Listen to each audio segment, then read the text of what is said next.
Bismillahirrahmanirrahim. Next content related to quantum chemistry, that is the wave function, Born interpretation of wave function और probability density. तो इस topic में हमने देखना ये है कि जो वेव फंक्शन है ये क्या चीज़ है, और बोर्न एक साइंटिस्ट है, इन्होंने इस वेव फंक्शन के कंसेप्ट को यूज़ करके कैसे पार्टिकल के लिए अप्लाई किया, और दूसरे लफ्ज़ों में ये चीज़ हमने देखनी है कि Born interpretation about wave function को यूज़ करते हुए हम किसी भी पार्टिकल की प्रोबेबिलिटी डेंसिटी को स्टडी कर सकते हैं। तो ये डिटेल हमने आज के लेक्चर में देखनी है।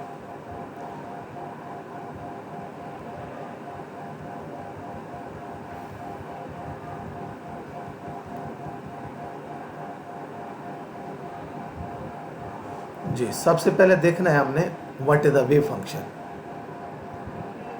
Actually this wave function in quantum mechanics is a variable quantity that mathematically describes the wave characteristics of a particle।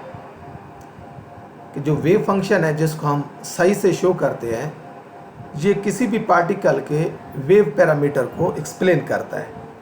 तो ये जो सही है हमें हेल्प आउट करेगा कि मैथमेटिकली हम किसी पार्टिकल की जो वेव करैक्टर है उसको हम कैसे स्टडी कर सकते हैं। The value of the wave function of a particle at a given point of space and time is related to the likelihood of the particle's being there at the time. अब जो value है साई की, ये हमें indicate करेगी किसी भी particle की साई की वैल्यू हमें पॉइंट आउट करेगी कि पार्टिकल किस जगह और किस वक्त कहाँ मौजूद है, या उसकी पाए जाने के जो चांसेस हैं वो किस जगह या कौन सी जगह पे किस टाइम होंगे। So psi that is a wave function is a mathematical function that relates the location of an electron at a given point in space, और वो स्पेस क्या है उसको हम x, y और z कोऑर्डिनेट की मदद से हम इंडिकेट कर सकते हैं। मीन किसी जगह पे इलेक्ट्रॉन मौजूद है, माइक्रो पार्टिकल मौजूद है, उसकी लोकेशन को सही फंक्शन जो है रिलेट करेगा किसके साथ, to the amplitude of its wave which correspond to its energy। Mean ये है इसका कि वेव की जो एम्पलीट्यूड है इसको देख के हम किसी भी इलेक्ट्रॉन की लोकेशन को बता सकते हैं, और ये जो एक्चुअली एम्पलीट्यूड है ये डिपेंड करता है एनर्जी पे, उस पार्टिकल की एनर्जी पे। तो एनर्जी से रिलेटेड है एम्पलीट्यूड ऑफ साई, और साई की बेस पे हमने किसी भी पार्टिकल या इलेक्ट्रॉन की पोजीशन को लोकेट करना है। अब principle opinion of quantum mechanics, quantum mechanics के एक जो बेसिक या बुनियादी जो अहम जो है ओपिनियन है is that the wave function contains all the dynamical information about the system it describes. हम सब जानते हैं कि जो सिस्टम है एक्चुअली वो कंपाउंड मॉलिक्यूल्स एटम से बना है, और इन सब का ताल्लुक इलेक्ट्रॉन से है।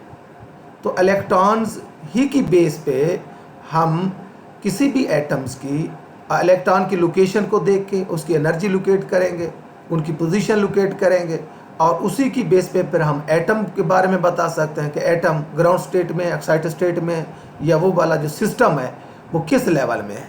तो हम ये कह सकते हैं कि हम डायनामिकल इंफॉर्मेशन जो है किसी भी सिस्टम की गेन कर सकते हैं by the help of wave function. Here we concentrate on the information it carries about the location of the particle.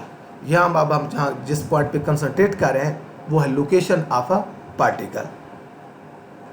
The interpretation of the wave function in terms of the location of the particle is based on a suggestion made by Max Born। यानी कि जो हम interpretation wave function को करना है किस term में, location of a particle. Mean wave function की जब बात आएगी इट मीन ये हमें इंफॉर्मेशन देगा किसी भी माइक्रो पार्टिकल की लोकेशन के बारे में, और इसको इंटरप्रेट करने वाले हैं मैक्स बोर्न है। और इन्होंने अपनी सजेशन दी कि हम कैसे वेव फंक्शन को पार्टिकल के साथ उनकी लोकेशन के साथ लोकेट कर सकते हैं, और फिर इसी की बेस पे हम उस पार्टिकल की प्रोबेबिलिटी, जिसको हम प्रोबेबिलिटी डेंसिटी बोलते हैं, मीन उनके पाए जाने के चांसेस किस टाइम किस जगह होंगे।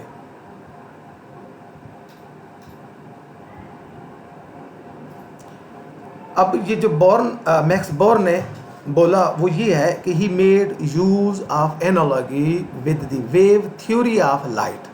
वेव थ्योरी से कंसेप्ट लिया, लाइट की वेव थ्योरी से, in which square of the amplitude of an electromagnetic wave in a region is interpreted as its intensity. उन्होंने ये कहा कि जो एम्पलीट्यूड है ना इलेक्ट्रोमैग्नेटिक वेव का, जिसे हम सही बोलते हैं, उसका जो स्क्वायर है किसी भी रीजन में उसको हम इंटरप्रेट कर सकते हैं एज इट्स इंटेंसिटी। मीन उस पार्टिकल की, उस लाइट की, उस फोटॉन की, या किसी भी जिसको हम डिस्कस करें उनकी इंटेंसिटी से एम्पलीट्यूड का रिलेशन होगा इसकी वेव की एम्पलीट्यूड के स्क्वायर का। Therefore in term of quantum, therefore as a measure of the probability of finding a photon present in the region। कहने का मतलब ये है अगर हम ये जो वेव थ्योरी ऑफ लाइट है, वेव थ्योरी ऑफ लाइट यही बताती है कि वो रीजन जो ज़्यादा रोशन है, जहाँ इंटेंसिटी ज़्यादा है, इट मीन उस वहाँ साई का एम्पलीट्यूड भी ज़्यादा है। या हम ये भी कह सकते हैं जहाँ साई का एम्पलीट्यूड की वैल्यू जो है ना ज़्यादा होगी तो वहाँ फोटॉन के पाए जाने के चांसेस भी ज़्यादा होंगे। The Born interpretation of wave function focuses, ये फोकस करता है on the square of the wave function. जिस तरह हम साई बोलते हैं ना, साई जस्ट साई एक सिंपल साई की देखा जाए कोई सिग्निफिकेंस नहीं है, तो इसका स्क्वायर हेल्प करता है। स्क्वायर मॉडुलस बोलते हैं, या फिर उसी साई को उसके कांजुगेट से मल्टीप्लाई कर दें। It states that the value of psi square, this one और दिस वन, इनकी जो वैल्यू है at a point is proportional to probability of finding the particle in a region around that point.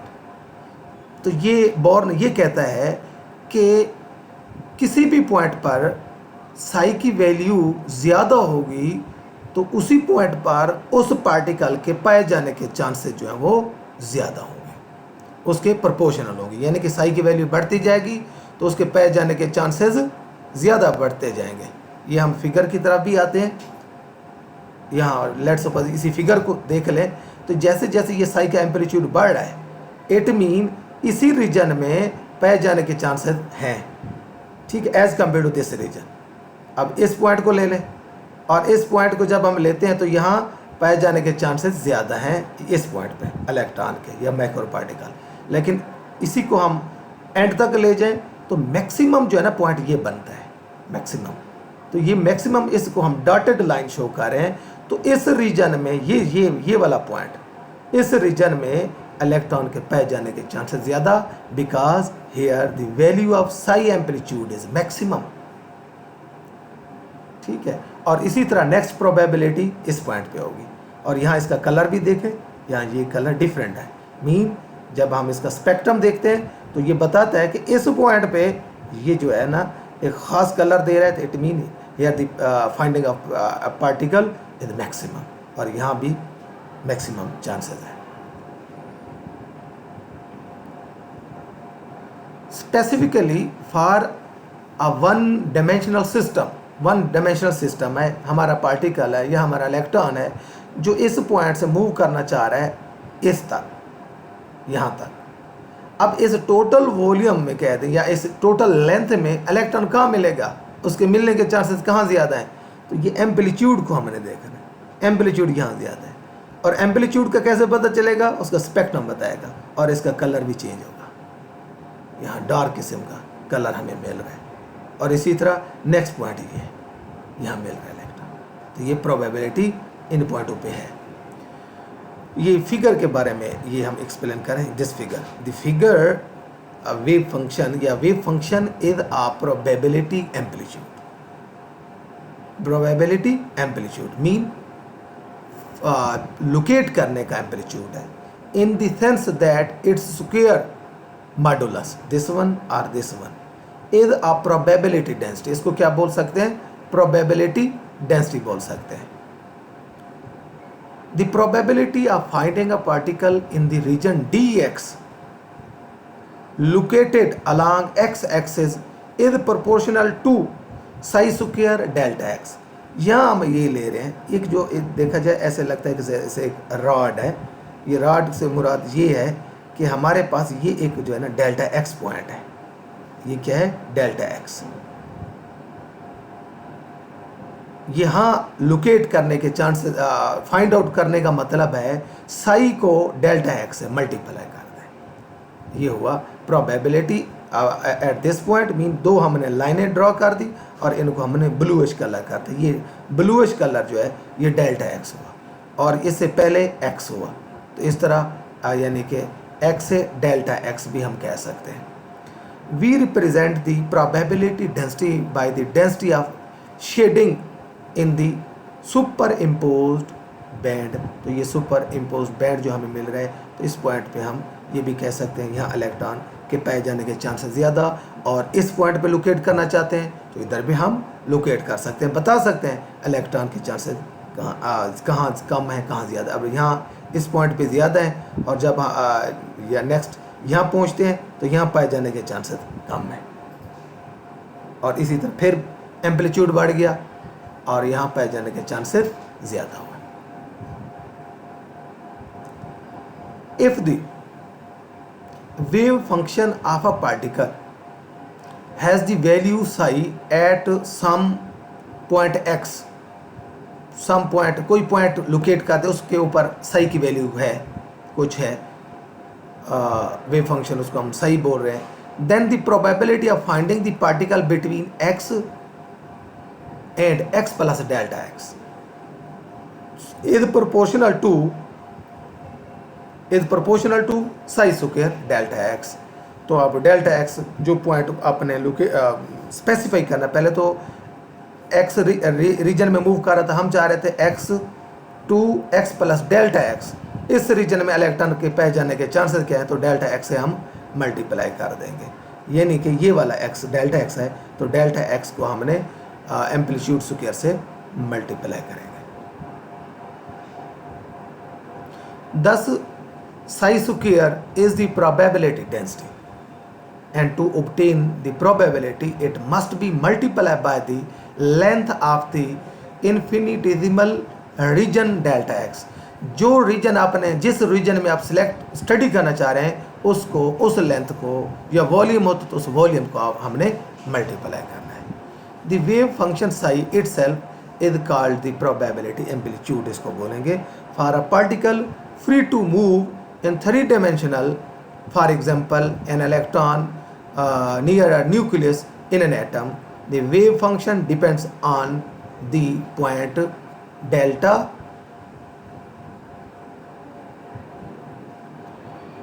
यहाँ delta R होना चाहिए या delta टा होना चाहिए जी, यहाँ ये इसको टा करना है, ये आर है। आर यहाँ जो है ना, ये डिस्टेंस कह दें, न्यूक्लियस से एक पार्टिकल है वो मूव कर रहा है। अब इस पॉइंट में हम जानते हैं इलेक्ट्रॉन है अराउंड द न्यूक्लियस, वो थ्री डायमेंशनल मूव करता है, अलॉन्ग एक्स एक्सिस भी मूव करता है, अलॉन्ग वाई एक्सिस भी मूव करता है और अलॉन्ग जी एक्सिस भी मूव करेगा, अलॉन्ग जी एक्सेस भी मूव करेगा। तो इस तरह एक छोटा सा कंटेनर बनेगा। इस कंटेनर के अंदर, इस वॉल्यूम के अंदर, डेल्टा टॉ के अंदर इलेक्ट्रॉन को फाइंड आउट करना है। तो इट मीन हमें इसका वॉल्यूम चाहिए, इस क्यूबिकल जो है कंटेनर है इसका वॉल्यूम चाहिए, और वो वॉल्यूम है डेल्टा टॉ। और ये डेल्टा टॉ जो है डेल्टा एक्स, डेल्टा वाई और डेल्टा जी का प्रोडक्ट है with coordinates X Y Z. And interpretation जो है delta psi R is as follow. Mean electron जो है न्यूक्लियस से आर डिस्टेंस पे है, ये वो शो कर रहा है। R mean electron R distance पे है न्यूक्लियस से, तो वहाँ हमने इसको लोकेट करना है। और इसी फिगर को हम देख रहे हैं, ये एक डिटेल इसी फिगर की है। The bore interpretation of wave function in 3-dimensional space implies that the probability of finding the particle in the volume element क्या है delta tau. This is the product of delta x, delta Y और delta z at some location R. Mean some location R nucleus से R distance पे है, is proportional to the product of delta tau and the value of the amplitude at that point या location. तो mean उस volume को और आपने psi amplitude square को मल्टीप्लाई करें, we can find out the probability of that electron और that particle. if the wave function of a particle has the value psi, particle की जो वेव फंक्शन वो सही है at some point R, then the probability of finding the particle in an infinitesimal volume, वो volume ये होगा at that point is proportional to this one psi square delta tau. The Bohr interpretation does away with any worry about the significance of a negative value of psi. यहाँ आप जानते हैं wave को तो हम show करते हैं ना, एक क्रस्ट है एक ट्रफ है, इस तरह वेव शक्ल में हम उसको एक को पॉजिटिव बोल देते हैं दूसरे को नेगेटिव। यहाँ वो नेगेटिव की बात कर रहा है कि बोर्न जो है वो कहता है कि जी Born interpretation does away with any worry about the significance of a negative value of psi because psi square is real and never negative. क्योंकि हम तो स्क्वायर ले रहे हैं तो नेगेटिव स्क्वायर में भी पॉजिटिव हो जाता है। There is no direct significance in the negative value of a wave function. जो नेगेटिव वैल्यू है वेव फंक्शन की उसकी कोई ख़ास सिग्निफिकेंस नहीं है, और जब इसका स्क्वायर लेंगे तो पॉजिटिव सेंस ही मिलेगा। लेकिन कहीं इसकी सिग्निफिकेंस है तो वहाँ इंटरफेरेंस में कंस्ट्रक्टिव या डिस्ट्रक्टिव इंटरफेरेंस में ज़रूर इसका सिग्निफिकेंस है, वो भी पॉइंट आएगा नेक्स्ट। अच्छा जी, तो यही बात कह रहे हैं कि there is no direct significance in the negative value of a wave function. वो कैसे? Only the square modulus a positive quantity is directly physically significant. क्योंकि जो हम वैल्यू ले रहे हैं वो ले रहे हैं मॉडुलस का स्क्वायर और उसकी वैल्यू है। At both negative and positive region of a wave function may correspond to a high probability of finding a particle in a region। तो मेन ये है कि एम्पलीट्यूड बेशक पॉजिटिव है या नेगेटिव है, तो इसकी जो पीक है वो ये बता रही है कि उस पॉइंट पर पाए जाने के चांसेस जो इलेक्ट्रॉन के ज़्यादा है, ये वाली बेशक पॉजिटिव है या नेगेटिव है। वो जस्ट यानी कि प्रोबेबिलिटी डेंसिटी के बारे में बताएंगे। ये पॉइंट दोबारा इसको हम ग्राफ को देखते हैं, पहले से हम इसको देख लें फिगर को। This figure shows that the sign of a wave function has no direct physical significance. ये इसको आप पॉजिटिव सेंस ले रहे हैं और इसको नेगेटिव ले रहे हैं। वो इसकी बात करें कि जो इसके जो है साइन जो है नेगेटिव का कोई हमें प्रॉब्लम नहीं है, इसकी कोई खास सिग्निफिकेंस भी नहीं है। The positive and negative region of this function, this wave function both correspond to the same probability distribution. बेशक आप पॉजिटिव सेंस लेंगे तो वो भी बताएगा कि इलेक्ट्रॉन के पाए जाने के चांसेस। अब ये नेगेटिव हम ले रहे हैं तो ये भी यही बताएगा कि इलेक्ट्रॉन के पाए जाने के चांसेस। यानी कि इस मीन पॉइंट से जितना सही दूर है, इट मीन एम्पलीट्यूड ज़्यादा, तो एम्पलीट्यूड ज़्यादा इलेक्ट्रॉन पाए जाने के चांसेस ज़्यादा। और इसी तरह ये वाला भी पॉइंट है।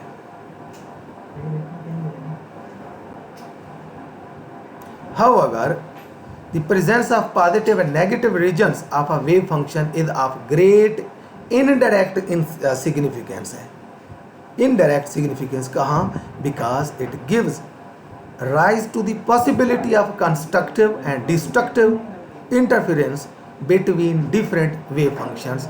हाँ, जब हम इंटरफेरेंस को स्टडी कर रहे हैं तो वहाँ इसका रोल है नेगेटिव और पॉजिटिव साई का, कि इसका जो है ये पॉजिटिव और नेगेटिव का, क्योंकि इसी की बेस पे हमने कंस्ट्रक्टिव और डिस्ट्रक्टिव इंटरफेरेंस को हमने स्टडी करना है। This is all about the wave function and Bohr interpretation of wave function and probability density. Thank you.